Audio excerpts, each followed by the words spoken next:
Hey everyone, welcome back to CAF's Heroes of Sport. My name is Bob Babbitt, and every week we get to meet some of the most amazing challenged athletes in the world. This week is no different. We get to chat with Beatrice de Lavalette, who is going to the Paralympics in dressage. How are you, Bea? We're doing very well, thank you.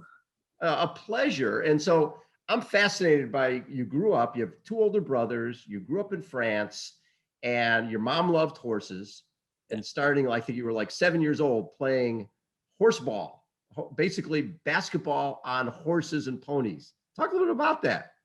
Um, yeah, I mean, I grew up watching my brothers play because both my brothers played as well. And the game is really for people that are completely insane, but love horses and love the sport because it's so much fun. And you get to build a real team relationship with your teammates and the horse, which has given me a little bit of like an edge on how to be a good teammate now today being on the Paralympic team. Very cool. And middle school, you ran track and you're beating the boys at 100 and 200 meters.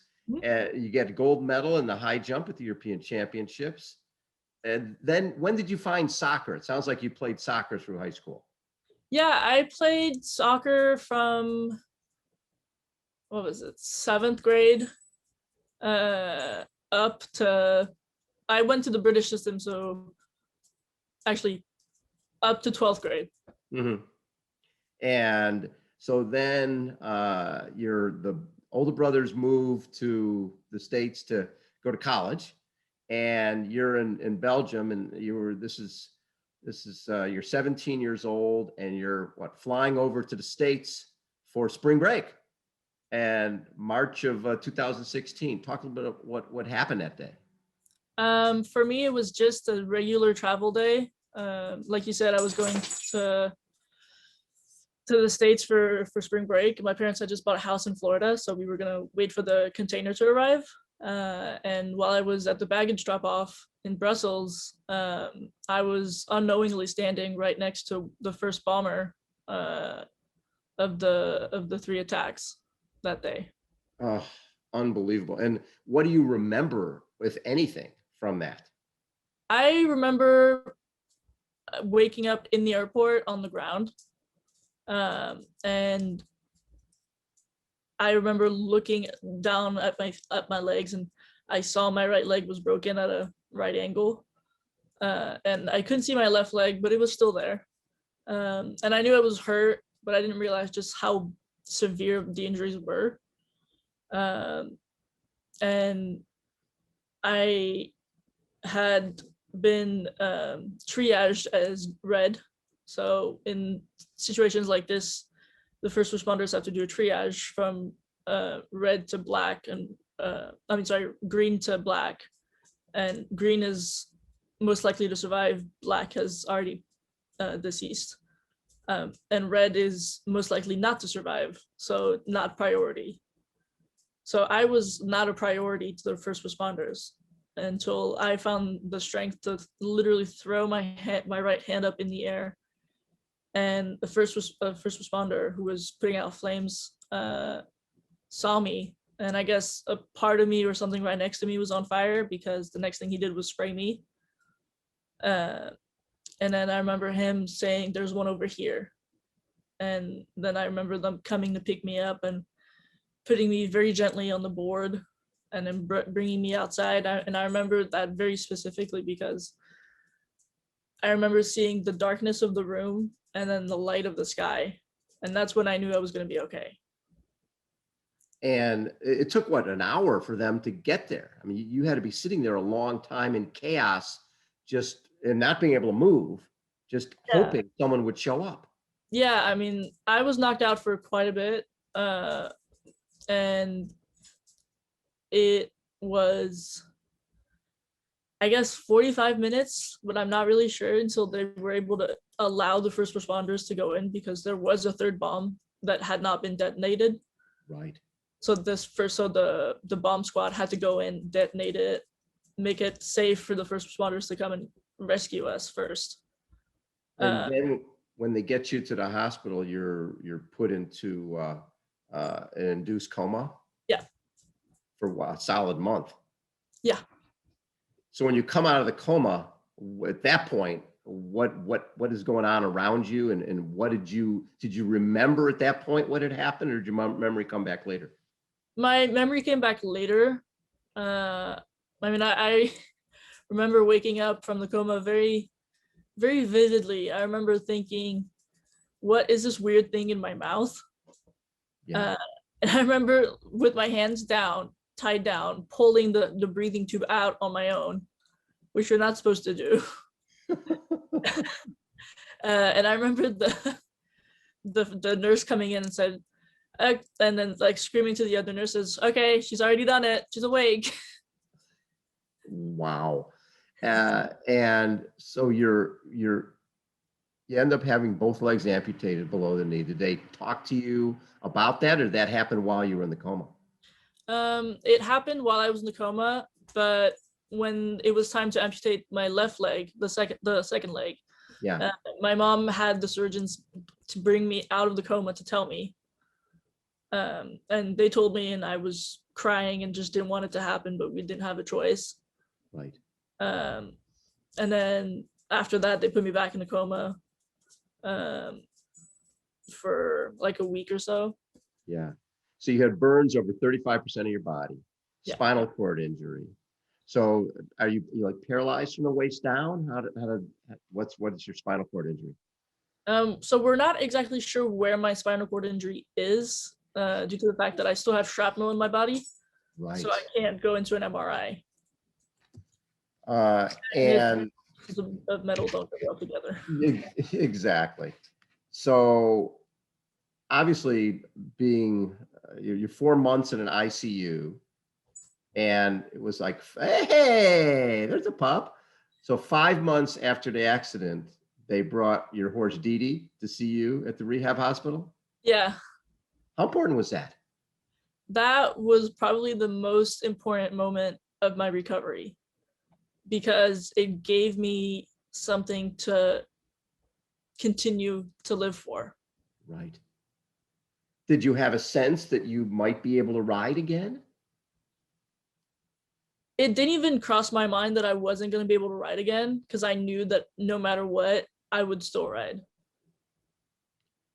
So there's a couple of your sound bites that I just love. It's like, I can't change what happened, but I can succeed at being me. And those things don't just happen. They sort of evolve over time.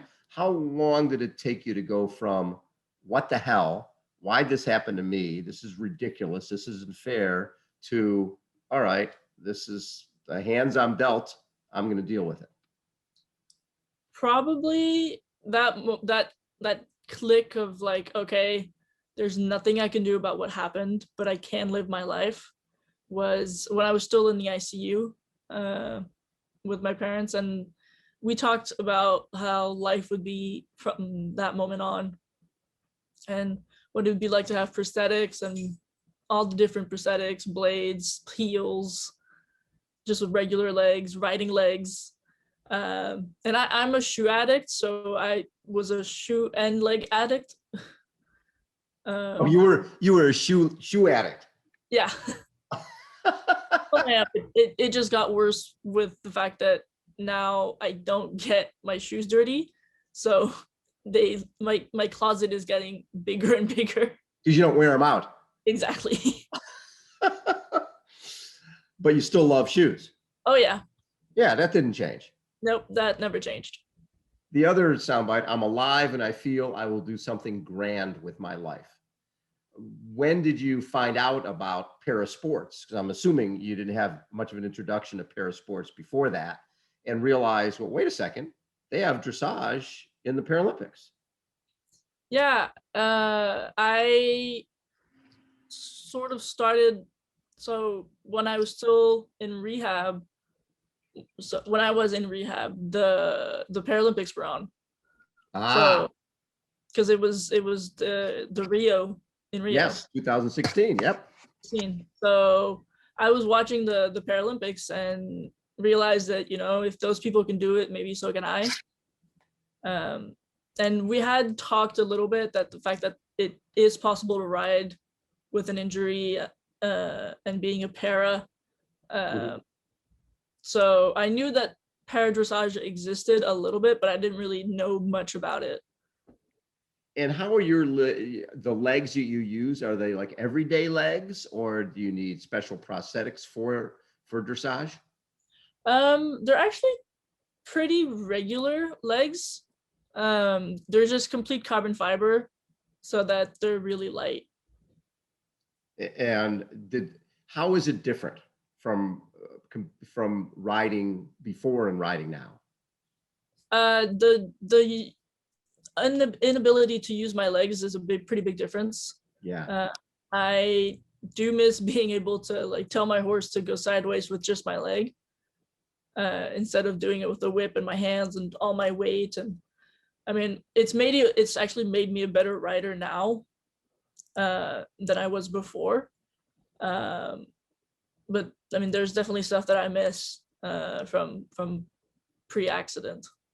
In terms of what do you miss from pre-accident? Being able to do the sports that I love at the best capacity that I can. The other sports. Yeah, the other sports and riding. But look, what I love is you went back to school 6 months after your accident, right? You rode your first para equestrian event 1 year after your accident. Right? Did you set these timelines for yourself? And you also graduated with your friends on time and were able to walk a little bit to get your diploma. All these are amazing, consider that they happened so quickly after the accident, but I'm guessing that was important to you right from the beginning. Yeah, I mean, the goals that I set for the first year were very important to me, to get me back to it. They were goals that I set to get me back to life, that I had something to thrive for, and kind of put myself in my own little competition to push myself to get to that point. And I'm very competitive, so it worked very well. But they were small goals, but also very big goals. Absolutely. Huge goals. Yeah. And to do those also quickly, and because that created normalcy, right? You're with your high school buddies and you're graduating together. You're not graduating on your own 3 years later because of what you went through, and you're getting back and competing in equestrian. Did you surprise yourself at how well you did in equestrian after what you went through?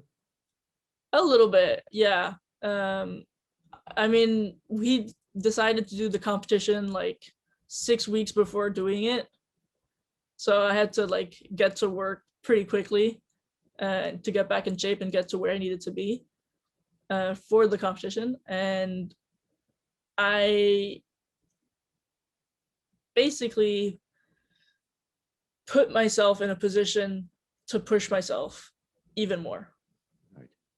Now, you also, in San Diego, you had access to the Naval Medical Center in San Diego, which most civilians don't get.